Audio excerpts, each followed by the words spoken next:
嗨，大家好，我是坦平叔。今天是2025年6月23号，这一期咱们继续聊聊恒大清盘，聊聊中国的房地产。又有一家房企爆雷啊！港龙中国地产债务违约，公司未就今年11月总值1.8亿美元的票据支付利息，并收到持有票据约1.61亿美元主要10亿票据持有人的通知。公司拟继续与相关票据持有人沟通，寻求相关债务解决方案。这个港龙地产啊，它的总部在上海，也就是港龙中国啊，官宣爆雷啊，也就是救市3年多啊，将近4年了，爆雷的房企是越来越多。我们再看看香港的楼市啊，说5月份香港破产申请宗数突破900宗，创5年新高。破产管理署公布啊，最新破产申请数字，5月有949宗，较4月多138份，按月环比增加17%，按年同比增加9%，也就是同比环比都是增加啊。今年首5个月累计有4252宗，数字创5年新高。至于强制清盘申请书，按月环比也录得升幅，上月有70宗，按月多了9宗。至于法庭发出接管令或破产令，或法院发出清盘令，个案都有减少。有律师指出啊，多数人失业后无力还债，要申请破产。就是今年前5个月啊，甚至包括5月单月，同比环比都是破产的人数啊，都是大幅度提高啊，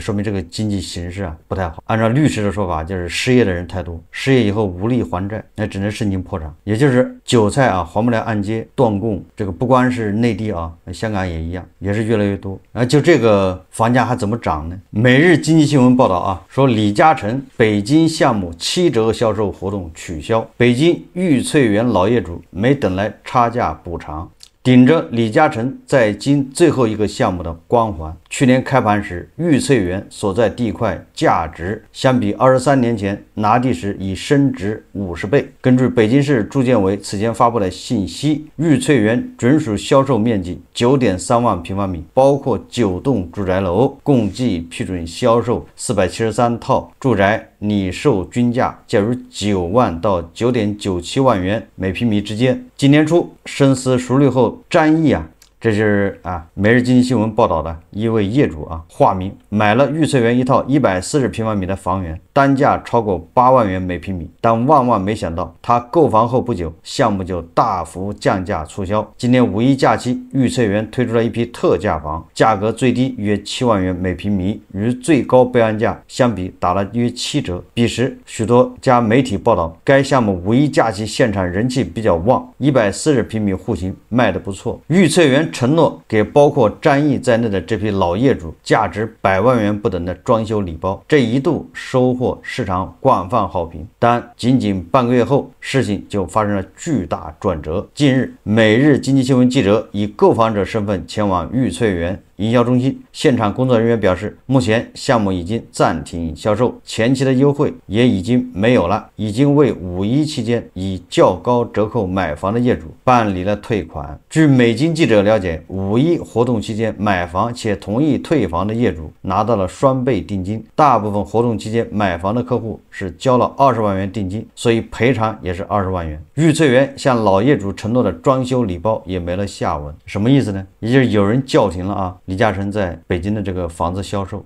就是打折销售不准你不让打折，那老业主就谈不上补偿，是因为对吧？你原来买是9万一平米，现在只有7万一平米，老业主他觉得吃亏维权，所以这个超人干脆给老业主补偿，这个所以说老业主觉得挺好的，这房价跌了，但是我拿到补偿也可以。那现在肯定是不让他打折，他就不会给老业主补偿他还是按原价卖，按9万一平米卖所以这个谁输了呢？3输，对吧？老业主也输了，超人也输了，想买房子的也输了。超人是希望把房子赶紧卖掉，对吧？拿回现金，他要对吧？要回款，要现金流。老业主呢，虽然现在你说9万一平米，但没有成交，有什么意义呢？你那个房子都是账面的价值。如果现在他卖7万，表面上看你是亏了，对吧？但是你拿到了这100多万的这个大礼包，不也挺好的吗？所以你看这100多万大礼包没发，老业主也吃亏了。那新业主呢，本来是7万买的，现在不卖了。当然新业主交了定金的双倍赔偿啊，不是，就是双倍定金，也就是那个你交了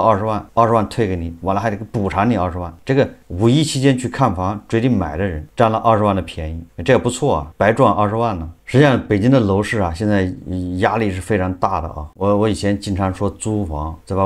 因为我本身亲身经历，北京的租房很难租。对房东来说啊，我今天在网上看到一个房东啊发了一个帖子，说现在出租房子太恐怖了，说的是北京啊，疫情的时候1周内就租出去了，今年6月1号到期，比之前的租金便宜了1000多一个月。到目前为止，只有一个看房的，难道以后只有机器人会留北京吗？而且现在还是大学生毕业旺季，也就是啊，这个房东啊，他把他自己的房子租金便宜1000块都租不出去，就没人看，到什么程度了？当然了，这个租房啊，它也是个结构性的矛盾呢。就有的交通非常便利的，对吧？这个离这个某些区域中心啊，比如中关村呐，对吧？或者是国贸啊，或者是什么丰台什么总部基地啊，就是那上班族比较集中的地方，那附近的房子啊，如果有地铁正好到的话，那恐怕租起来相对容易点啊。说不定有的项目恐怕还要涨租金啊，对吧？你记住了啊，任何都是结构性的，不是说一降都降。但是有的地方你那个地方交通说好也不好，说不好吧也还可以。完了之后离这个附近啊主要的那个写字楼聚集的地方、上班族聚集的地方有点距离，那你那地方就不太好租。反过来说啊，那些抱怨房价租金涨的，你可以往远一点租啊，对吧？你地铁多坐几站地，那个租金还是非常亲民的，对吧？你非要往那个扎堆的人多地方扎堆，那房租的价格就上去了。我们看看这个过气网红城市杭州啊，今天我看一个媒体啊，他写了一篇报道，是关于在杭州啊帮朋友这个接盘法拍房，结果被套这么一个故事。这个主人公叫老吴啊，当然了，这个当做一个故事来听一听啊，也能说明一些问题啊。这个老吴啊说，我在杭州做装修生意，楼市好的时候赚了一些钱，并在杭州临平区买了房。说最近的2年开始生意不好做，但是也勉强有单子。我的朋友就没有我幸运了，他经营的小公司破产，名下唯一一套住房被法院强制执行。去年房子以市场价的7折起拍，他让我帮忙抬价，没想到抬了22轮之后，房子被我拍走了。那这不是活脱脱的那个赵本山卖拐这个情景再现吗？这本来他去帮朋友拖价的，对吧？那法院的法拍啊，你一轮一轮的出价，结果人家不出了，他这个老吴啊帮朋友，结果自己把那房子买了。这玩意儿不能开玩笑的啊，房子被你拍到了你就得买。说如今房子以成本价在二手交易平台挂了1年多了，仍没有卖出去。法拍房市场价7折起拍，抬价22轮后成了接盘侠。在朋友的房子被强制执行以前，我一直觉得法拍房的水很深，不过有些知根知底没有涉及纠纷的房子性价比还是比较高的。他说我的朋友和我一样都是江西人，在杭州打拼了10多年。2023年的时候，他因资金链周转问题卷入民间借贷纠纷中，成了被执行人。不过高额的被执行款他已无力履行，最终自住的房子于当年年底被强制查封。在开拍前，朋友找到我，希望我能帮忙抬一抬价格，毕竟能多卖一点是一点。出于情谊，我同意了。报名之后交了49万元的保证金，获得一个代表我的号码 Q9148。房子位于上城区丁桥，102平米的31厅，评估价是350万，起拍价245万，相当于打了7折。你看看，起拍就是7折。开拍当天加上我，总共有3个人报名，但是出价的只有我和另外一个买家。对方出价很快，几乎是在我报价没多久就加上，看着势在必得的样子。但是到了第22轮，我出价到265万之后，对方不跟了，起拍价245万，也就加到了265万，就加了20万。人家对方不跟了，当时我都傻眼了。但是交了49万的保证金，想退房是不可能的了。就这样，我几乎是全款买下朋友这套法拍房啊，评估价是350万，260万成交，那就还是便宜了啊，85万。这里面有个问题啊，这个真的是赵本山的卖拐重现。我可以说啊，我是亲身经历这样的案例的，这是一个局。我不知道大家有没有这个意识啊？实际上是老吴的朋友设了一个局，他为了他那个房子能拍出高价，他价格拍得越高，他还他的债不就还得越多吗？对吧？如果他那房子245万没人参拍，就一个人拍，一出价240万买走了，7折，他那朋友觉得亏，所以他就找老吴帮忙，跟老吴说啊，你来帮我抬价格。老吴觉得朋友我帮忙，实际上这个朋友啊，他很有可能找了另外一个人，也跟人家这么说的，你帮个忙，帮我抬一下价格。实际上老吴和他的另外一个参拍的人，两个人都是被人家设局，而这个他的朋友啊，立如不败之地，对吧？你们两人出价谁出的高，反正对他都有利，反正你们两人总有一个人要买，很有可能啊，这个局啊，我以前还真参与过，遇到过，比这玩的大得多。所以说法拍啊，你想象多黑啊，他就有多黑。这个老吴就上当受骗了啊，被套。那这老吴只能是自认倒霉啊。但是啊，这个老吴真的是上当受骗吗？不一定啊，也有可能是半推半就。他认为这个房子有搞头啊，对吧？他知根知底啊，这是他朋友的房子，完了之后拍到手，实在不行我拿去一卖，我还能赚点钱，这完全有可能啊，对吧？他拍，因为很多人不愿意参加法拍，怕那个房子背后有什么问题，是吧？那作为朋友，我知根知底，我通过法拍把它拿到手，然后我在二手房平台一挂一卖，我倒个手就赚几十万。因为杭州的楼市啊是永远涨嘛，对吧？这些炒房的人不就这个理由吗？所以说你也不能说老吴是真的是被人骗的，他很有可能是周瑜打黄盖，一个愿打一个愿挨，都掉入他朋友设的这个局里面。那另外一个参拍的人恐怕也是一样，一共就3个人参拍，有一个还没出价，对吧？真正出价的就是老吴和另外一个人，大家都是奔着捡漏来的，7折，对吧？我8折拿到手，完了之后这个杭州的楼市还要涨，对吧？我在二手平台一挂一卖，不就倒个手20万到手，或者30万甚至50万。房子办完各种流程，第一时间我就把它挂在了中介平台上，毕竟我大部分资金都在这套房子里，而且我自己本身也有一套房子，这套法拍房其实就是我的累赘。我是去年4月底开始挂牌，挂牌价298万元，你看看他265万买的，他挂298万，他还是想赚钱呢。哪知道啊，这个杭州的楼市啊不如人意啊，对吧？你买的时候它涨价，你卖的它叫跌价。说随后几乎每隔1个月我就降6万，直到去年7月，我一次性降了21万，挂牌价直接降到法拍交易价格的265万，但是一直没能成交啊！这就是杭州楼市的真实写照。那些天天喊着杭州房价涨的，把眼睛擦亮吧，对吧？你买的时候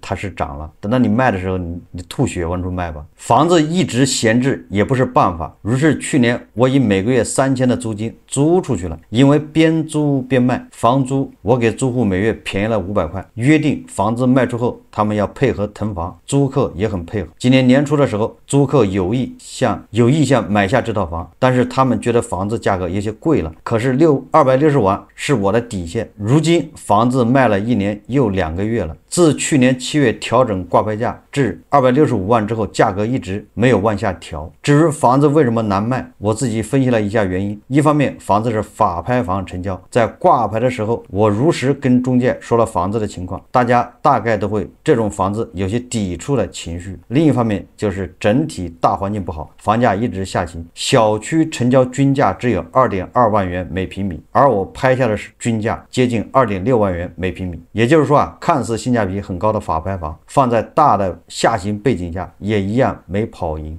现在我自己的生意也不太好做，房子成了压在我和家庭资金链上沉重负担。现在的境况是有些进退两难，到底是割肉卖掉，还是继续等待？继续等待呢，就越陷越深了，对吧？越早出手越有利。你看，本着是占便宜去的啊，按他的说法是本着是帮忙去的，结果反被套。这是发生在杭州的故事。浙江经视报道说杭州版网红超市开业大排长队。6月20日，浙江杭州，今天浙江首家物美学习网红超市自主调改店，人家以前是爆改，对吧？网红超市帮这个商超进行爆改，免费爆改还倒贴钱爆改，这人家自己说的这个浙江呢，杭州居然有一个叫自主调改，就是我也不需要你帮忙，我也不需要你钱，我自己改，照着你那个改。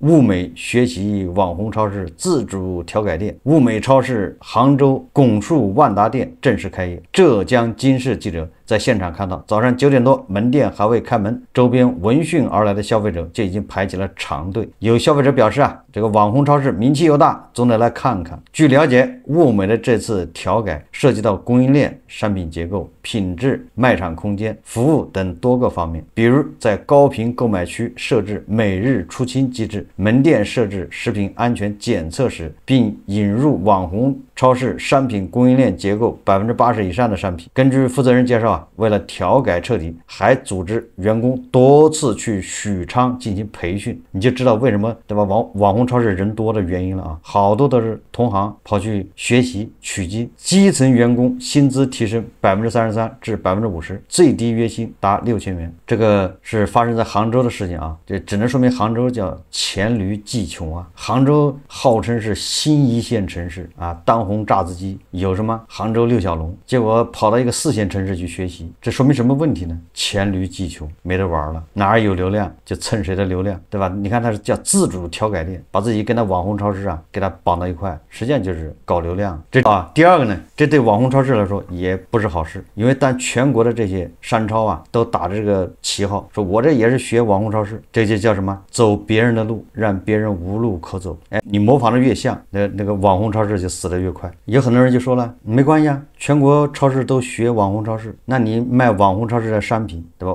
网红超市不有自有品牌吗？什么有油啊，对吧？有这个卫生纸啊等等啊。实际上，一旦他们自己做大了，每个人都会有自己的品牌。网红超市所谓的这个品牌，它也是建立在他自己能掌控的销量很大的情况下。如果他一旦，对吧？什么叫自主品牌？就这意思啊，因为他品牌做各种宣传，对吧？没有做过程营销，就别人不知道。你比如说他做洗发水，他也有洗发水啊，他也有啤酒，你那啤酒能跟燕京、青岛比吗？离开了你那个渠道，没有什么人认，哎，就这个意思，对吧？他也卖洗发水，那你离开自己的渠道，你就卖不过什么宝洁。同样的啊，但物美这样的超市，哎，它的量一旦起来，人家就不会卖你网红超市的洗发水，人家自己也可以去找人生产，委托生产。为什么让你再扒一道皮呢？对吧？为什么有个这中间商赚差价呢？为什么对吧？这个代工厂先要送到你网红超市的仓库，完了之后再往这个别人的仓库里运，那不是多此一举吗？所以说啊，这都不是好消息啊。对网红超市来说，流量救不了它，流量也越来越贵，越来越难。全国还有这么多商超啊，要模仿、抄袭、剽窃，对吧？还蹭他的流量。总体上啊，说明杭州啊没什么故事可讲。杭州啊还是要多讲一些高科技，对吧？平台经济、电商，你也讲这个故事啊，才能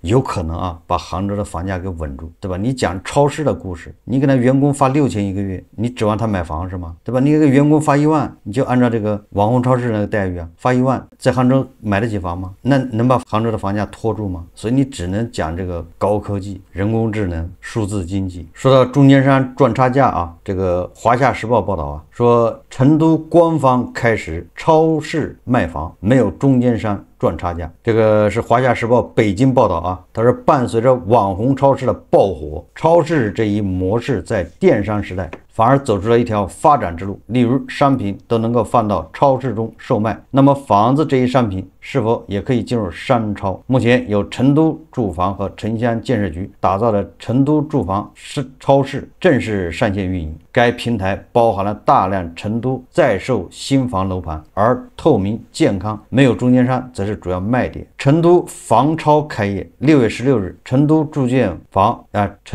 建房产超市正式上线运营。华夏时报记者注意到，该平台由成都市住房和城乡建设局打造，平台及政策发布、信息展示、房产促销活动推介于一体。华夏时报记者看到，截至6月20日，成都住建房产超市有59个在售楼盘，购房者可以通过筛选楼盘的区域、价格、户型、面积等来挑选合适的房源，且每个新房项目都显示了可剩余可售房源。值得关注的是，权威与全面是成都住建房产超市的优势点。程序上的每个新房项目都标注了容积率、是否为精装修等，有户型图、实景图、效果图的展示，并且标注了参考价格、开发商、监管银行和监管账户。成都住建房产超市几乎实现了一站式买房，平台提供了全面政策、活动信息，还包括购房计算、房产行情、AI 选房等工具。与当下专业的房产交易 APP 相比，除了没有租房和二手房板块，剩下的功能几乎并无二异。这个是卖新房的啊，实际上怎么说呢？鸡肋吧，食之无味，弃之可惜啊。为什么呢？